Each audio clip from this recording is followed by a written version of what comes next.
Olá, sou a professora Winnie Franco e a gente hoje vai falar um pouco de uma disciplina muito gostosa e através dessa disciplina, desse conteúdo maravilhoso, é que tudo surgiu. Se você está assistindo, está envolvido para aprender, é porque surgiu essa disciplina. Você sabe qual é? Pois é, a disciplina se chama filosofia. Você já ouviu falar em filosofia? Muito bem, que bom que você já ouviu falar, né? Se não, ai que tristeza. Mas você sabia que você é um filósofo? Todos nós somos filósofos. Nós só precisamos reconhecer que a filosofia está dentro de nós. Muito bem, vou ser rápida, prática e você vai entender muito bem esse conteúdo. Eu vou falar da filosofia antiga, o início de tudo, como começou, né? Então eu vou perguntar. Primeiro eu vou falar do significado da palavra filosofia. O significado da palavra filosofia é filô, que é dividido, e sofia, que estão em gregos, né? Que é amor à sabedoria. Então, automaticamente, aqueles que gostam de estudar, aqueles que gostam de aprender, eles têm amor à sabedoria. Então, o que é filosofia? Por que eu tenho que estudar filosofia? Bem, a primeira resposta, né? A primeira pergunta parece muito simples, né? Então você vai dizer que filosofia é o exercício do pensar por conta própria. Mas o que é pensar por conta própria? É criticar as explicações que são transmitidas por alguém, tentar reformulá-las, né, de acordo com o entendimento próprio e criar as suas teorias, né? Mas se todos os filósofos fizessem isso, existem muitas definições do que seja filosofia? Sim, existem, né? E se tentarmos responder a essa pergunta de acordo com o que pensamos, teremos ainda mais respostas. Então, desse complexo de perguntas, a resposta como definir de fato o que é filosofia. Então, filosofia busca essa definição, não é a tentativa de dar uma resposta, vamos dizer assim, irrefutável à questão, mas de realizar um exercício filosófico dos mais importantes. O que se aventurarem em contribuir com seus pensamentos, os filósofos também passaram pelas mesmas indagações.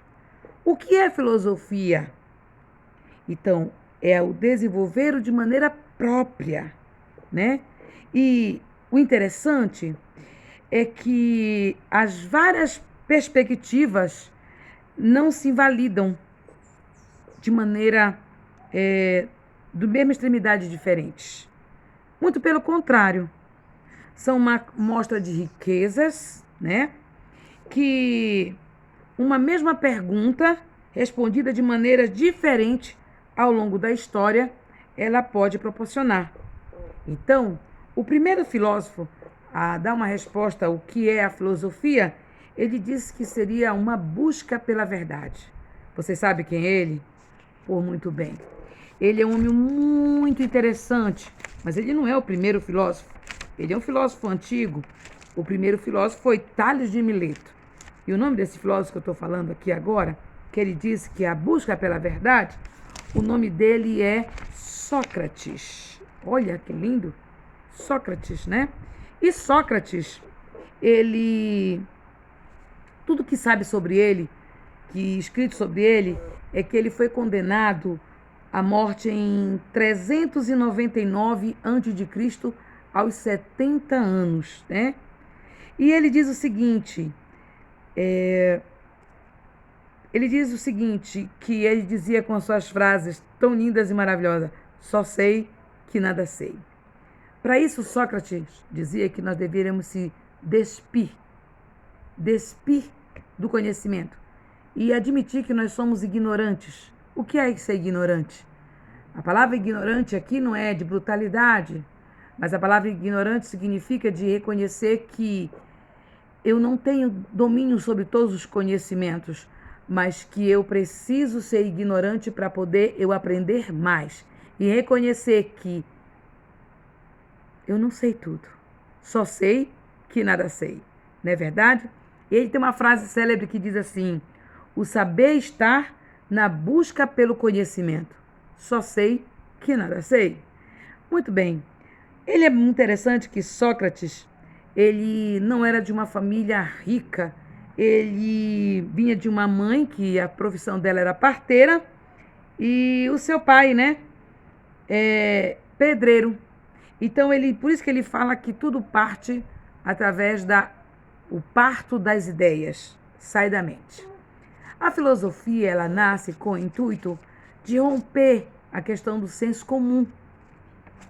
E o senso comum era que as pessoas viviam naquela época, há muito tempo atrás, no século 6 a.C., Aristóteles, um outro pensador, né, depois de Platão, que é antes também de Sócrates, depois de Sócrates, ele diz que Tales de Mileto, que é o primeiro filósofo, né, ele se negava a aceitar princípios sobrenaturais para explicar realidades. Não é verdade? Ele, ao formular explicações racionais e baseadas em causas naturais para entender o mundo, deu origem ao pensamento filosófico. Sabe, se a gente fizer uma linha de tempo? Na história tem uma linha de tempo, onde está antes de Jesus e depois de Jesus. E na linha de tempo da filosofia nós temos também antes de Sócrates e depois de Sócrates. Os pré-socráticos e os pós-socráticos. Então, para existir o pré-socrático, então quer dizer que existia filósofos antes de Sócrates? Com certeza. E um deles, o mais importante, Tales de Mileto. Mas aí eu vou fazer uma linhagem grande para vocês, vou falar de alguns filósofos pré-socráticos, que eles são considerados Tales de Mileto, Anaximandro, Pitágoras, já ouviu falar dele? Teorema de Pitágoras, né? Xenofanes, Anaximenes, Heráclito, Parmênides, né? Empedocles, Zenão, Demócrito e Arquitas. Esses são os pré-socráticos, muito importante, né? E os do mais pré-socráticos importantes está Tales de Mileto e está Pitágoras. Tales de Mileto, ele hoje é conhecido por uma contribuição no campo da matemática. Então, com o Teorema de Tales, a ferramenta, né, que é muito utilizada na determinação de medidas baseada na proporcionalidade. Eita, que quase não saiu, hein? Então, é proporcionalidade, tá bom? Já Pitágoras é um outro também filósofo na número de ordem do cosmos, né? Eles também queriam romper com a questão do senso comum, porque as pessoas acreditavam que não precisava pensar, tudo era pronto. E esses homens não gostaram dessa ideia de tudo pronto. Eles queriam simplesmente romper com isso tudo. Bem, Pitágoras, ele tem um teorema também na matemática, Teorema de Pitágoras. A ideia entre Tales de Mileto e Pitágoras é que Tales dizia que tudo veio da água. Já Pitágoras, ele dizia que tudo veio dos números, né? E a gente ficou assim, nessa dúvida, nessa situação assim, tá? Então, para isso, o decorrer da história, nós vamos conhecer muitos filósofos, eles são muito importantes. E a filosofia, ela nasce com o intuito de nos libertar. Tem uma frase na Bíblia que está lá em João 8:32 que diz: e conhecereis a verdade, e a verdade vos libertará. Na filosofia também se emprega essa mesma frase, que a partir do momento que você começa a pensar, você começa a se libertar, você precisa parar, pensar e se libertar. O que você pensa hoje, talvez você não pense da mesma forma amanhã. Porque quando você busca o conhecimento, ela vai te libertar de uma velha criatura e vai nascer uma nova criatura. Entendeu? É assim que funciona a situação toda dentro da filosofia. Então, assim, o que a gente pode tirar desta aula de muito importante? Que a filosofia, ela nasce na Grécia. E ela nasceu na Grécia entre o século V e o século VI a.C., tá? A filosofia, o pai da filosofia é Tales de Mileto, mas o marco da filosofia é Sócrates, que ele vem com as ideias do